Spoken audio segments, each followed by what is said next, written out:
Independent filmmaking is, let's face it, a masterclass in chaos. You're juggling creative decisions, financial constraints, and the ever-present specter of doubt. Some days you're Steven Spielberg or insert favorite director here. Other days you're just praying the caterer doesn't quit. But here's the thing, the chaos can cloud your judgment. Enter Daniel Kahneman's thinking, fast and slow, and the idea that we have two thinking systems, one fast and intuitive, the other slow and deliberate. For filmmakers, mastering when to use each system can mean the difference between a triumphant film festival premiere and a public meltdown over some guy eating the last donut at the craft service truck. Daniel Kahneman's Thinking, Fast and Slow is a book that explores how humans think and make decisions. The book is built around Kahneman's research in behavioral psychology and economics, which won him the Nobel Prize. It introduces readers to two modes of thinking, referred to as System 1 and System 2, and explores how these systems influence our judgments and decisions. Here are the two thinking systems. It's deceptively simple, but profoundly insightful. It posits that humans rely on two modes of thinking to navigate life. System 1 is called fast thinking. This is the automatic, intuitive, and effortless part of our brain.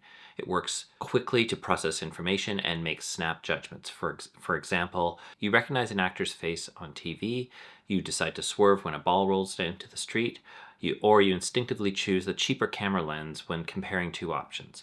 System 1 is great for efficiency and speed.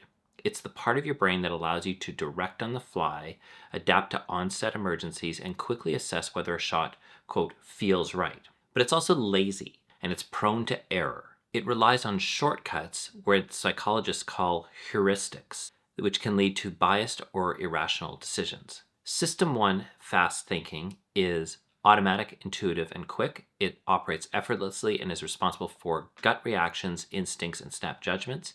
And some examples can be like recognizing a face, detecting anger in a voice, or answering a simple math problem like, what's 2 plus 2? The pros of System 1 thinking are efficiency, time, and they help us handle daily tasks without overthinking. Now, the cons are that it's prone to biases, errors, and overconfidence because it relies on shortcuts or heuristics. So System 2 is what's called slow thinking. This is the deliberate, logical, and effortful part of the brain. It steps in for complex problems, long-term planning, or decisions that require careful thought.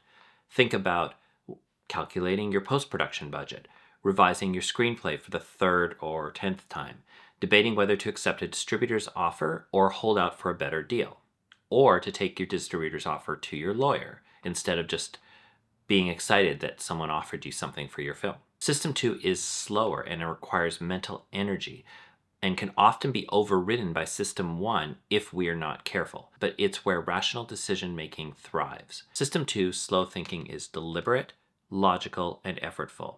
It's used for complex decisions, calculations, and solving problems that require focus. Some practical examples in real life: filling out a tax form, learning a new skill, or deciding on a big investment. The pros are it's more accurate, rational, and capable of overriding the errors of System 1.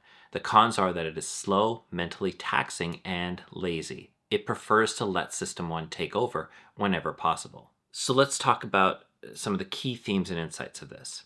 There are common cognitive biases like the availability heuristic, such as judging the likelihood of events based on how easily examples come to mind, and confirmation bias, which is seeking information that confirms our preconceptions. These biases explain why people often make irrational decisions, even when they think they're being logical. There's the illusion of understanding.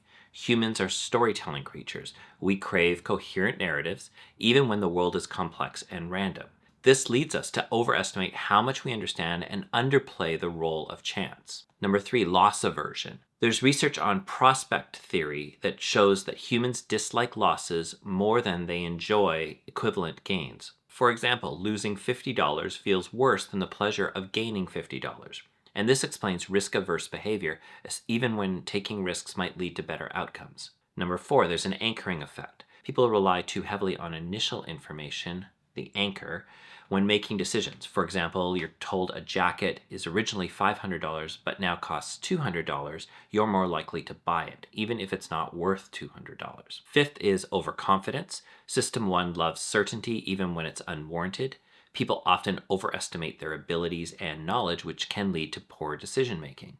And number 6 is decision making under uncertainty. In this case, we're examining how people weigh probabilities and outcomes, often irrationally. For example, we tend to overreact to small probabilities like a fear of a plane crashing, and underreact to larger abstract risks like climate change.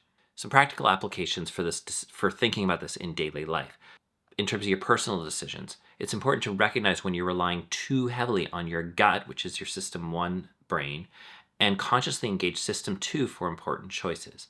In your business and your finances, you should be aware of cognitive biases like overconfidence and loss aversion when making investments or business plans. Public policy, understanding how people think can lead to better policies, for example, nudging people towards healthier behaviors. And negotiations, being aware of biases like anchoring can help you avoid being manipulated. And why is this important?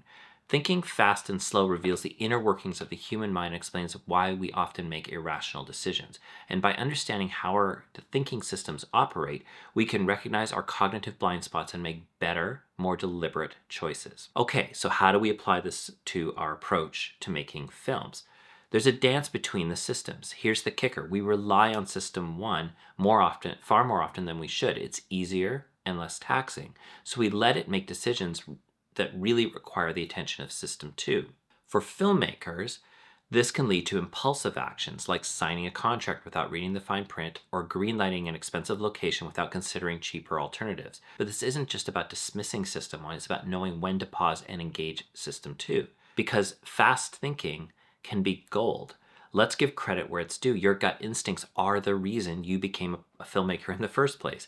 You had a spark of inspiration. You had a, quote, I need to tell this story moment that came from your fast thinking system 1. This is the same system that helps you make snap decisions on set, like where to position the camera when you're losing daylight, or how to calm your lead actor after they're going through some stuff. Faster thinking is your creative fuel, but like fuel, it's volatile. If left unchecked, it can lead to impulsive decisions. Eve ever approved something without reading the fine print, only to have that immediate buyer's remorse the moment that you signed it? That's fast thinking steering the ship. Slow thinking is sort of your unsung hero, and if you can harness this skill, it will help you out as a film producer more than you think. Because slow thinking, system 2, is your editor. It steps in to refine, question, and course correct. It is the voice that asks, do we really need a drone shot for this scene, or is it just because drones are cool? And a spoiler alert, it's usually the latter. System 2 saves you from costly mistakes, but only if you give it the chance to engage. Take, for example, the anchoring effect when we rely too heavily on the first piece of information we receive. In simple terms, imagine you're going to a rental house for a quote and they quote you $5,000. Without engaging system 2, you might assume this is the baseline and just accept it. But a little research could reveal a $3,500 option elsewhere.